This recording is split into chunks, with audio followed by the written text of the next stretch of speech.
Welcome back into the GSMC Fantasy Sports Podcast, brought to you as always by the GSMC Sports Network. Before we get into our second segment of the day here on the show, I do want to remind you that if you wish to interact with the show a little bit more directly throughout its duration, consider making yourselves available to the Super Chats, Super Things, and Super Stickers features here on YouTube. Again, great way to contribute and interact, greatly appreciated by all concerned at the network, and just a fun way to make the show even better than it already is. So if you feel so inclined throughout the show, let me know your opinions about certain things in the comments section. But other than that, let's get into our second segment of the day here on today's show.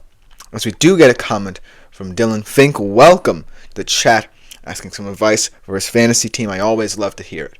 He's in a full PPR league, 12-team boost for playoffs that can afford upgrades. QBs are Daniels and Justin Herbert. Running backs Kenneth Walker, Dobbins, and Jacobs.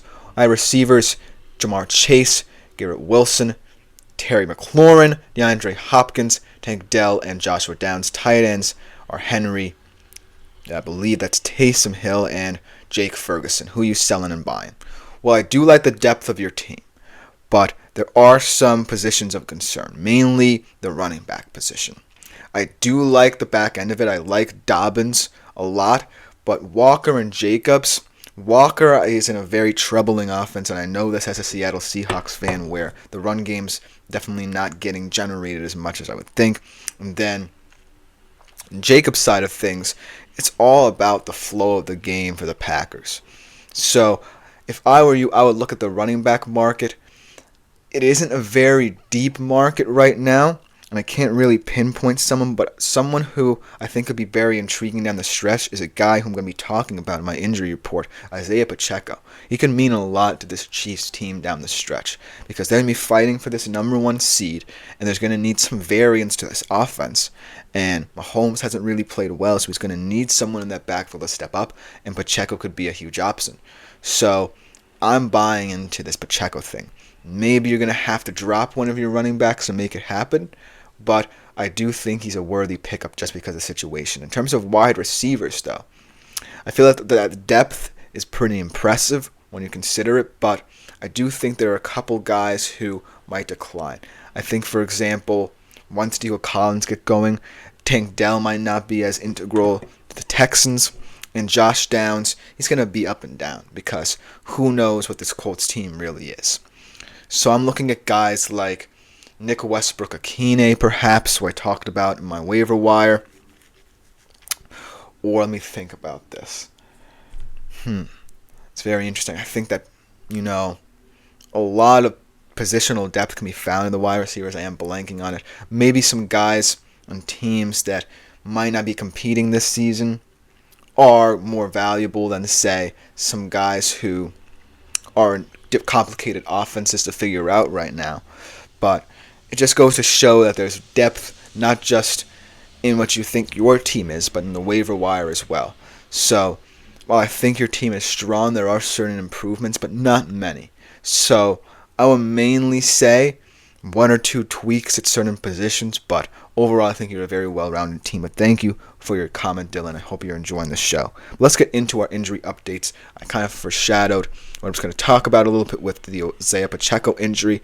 I do think it does kind of change things for the Chiefs here because he is someone who I feel like represents a path for the Chiefs where Patrick Mahomes doesn't have to rely on working his magic all the time because the run game for the Chiefs has been spotty year long. And as much as I think Kareem Hunt's physicality is something to monitor for the Chiefs going forward, and it's a nice kind of option to have, I do think Pacheco is one of those guys who can step in, whether in the red zone, early downs, and really, really bring out the best in this Chiefs backfield. So when he's expected to return, potentially in this week against the Panthers, look for him to potentially be a nice little fantasy addition off the waiver wire, should he still be out there. Now let's talk about players who either have returned or are getting ready to return. Let's talk about Nico Collins first, because Nico Collins is someone who I really think is going to be the focal point, one of the focal points of this Texans offense going forward. I think there's been a lot of frustrations this season in the pass game for C.J. Stroud and the Texans. Mainly because, a lot of defenses have been getting more pressure on C.J. Stroud, and as a result, we see him kind of become more unnatural than last year. But now that Nico Collins is back, I think it calms down the flow of this offense. I think we're going to see the best parts about C.J. Stroud and his game in these coming weeks. I think he's going to be getting the ball out quicker. He's going to be taking more risks that can pay off for him rather than, get turned into turnovers, which have often happened this year. But I do think that while Nico Collins is still a fascinating fantasy option, I still want to see balance in this Texans roster because I do think that Joe Mixon is also a player that's going to make this offense tick in the future. So Nico Collins, as important as he's going to become over these next couple of weeks, I'm a little bit wary of him. Maybe not to the point where I say completely sit him out of certain games, but he is someone who I'm monitoring in terms of how this offense plans for the rest of the season. Because he is someone who's valuable. But I do think that Joe Mixon throws a wrench into this whole offensive game plan going forward for the Texans. And let's talk about Dalton Kincaid. Because this is an interesting kind of case study here. Because Dalton Kincaid obviously injured his knee a while back, leaving that game against the Dolphins a couple weeks ago, and his status hasn't really hindered the Bills, but I still think that when he's on the field for the Bills, it just creates an entirely new way to view this offense because they had impressive wins without him and, in fact, for that matter, Keon Coleman, and they really look like a team now that's well equipped to overcome any injuries to the squad. They've done it on both sides of the football, but I still think that Dalton Kincaid is a very special player for this Bills offense because I love the depth of their tight end room. I love what Knox has been doing these past couple of weeks, but when Dalton Kincaid is out there, he really is someone who loves to take up space in the short to intermediate areas of the field and allow others to get more vertical. And if Amari Cooper's healthy, if Keon Coleman are healthy, they are real big play threats on the field. So look for this offense to really expand based on the presence of Dalton Kincaid. In terms of fantasy, he may not be the prettiest of guys, right? Because that Bills offense is so multifaceted. But in a way, he opens up a lot for fantasy players who you might want to see more production out of. And in turn, can also exploit zone coverages that the Bills might be facing down the stretch. Look for Dalton Kincaid to A, help the overall outlook of the Bills offense, while B, still maintaining his status as one of the premier fantasy tight ends. And now let's get into some injuries that occurred more recently. Darnell Mooney, which is kind of worrying for this Falcons offense because they've already looked sluggish, even borderline atrocious over these past couple of weeks, and he really was someone who was growing into his own in this offense.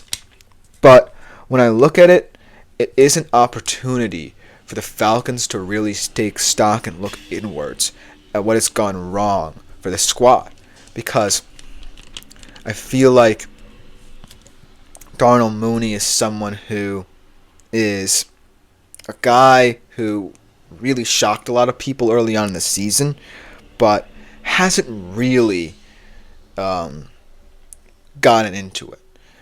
And I feel like when we look at the depth of the Falcons, it's been kind of disappointing to see that none of these players have really stepped up, and it's Darnell Mooney who's had to carry the load.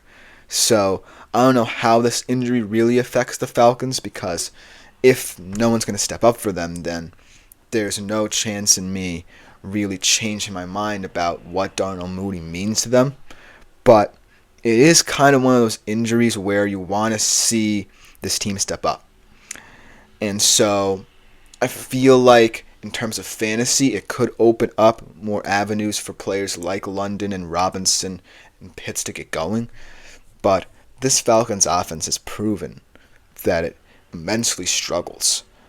Maybe it's not necessarily those skill position players' faults, but it is something of concern. I do want to address a comment here from Bob Poole, kind of talking a little bit about college football and how, the CFP is going to come into play on the stretch. He's saying that the strength of record and strength of schedule matter.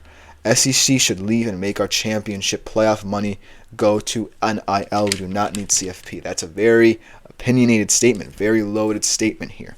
But I do think that in terms of college football, I'm not a big financial guy when it comes to sports, and I know that it might sound funny, but I do feel like if there is no sort of major championship tournament, so to speak, I don't necessarily feel like conference games will matter as much.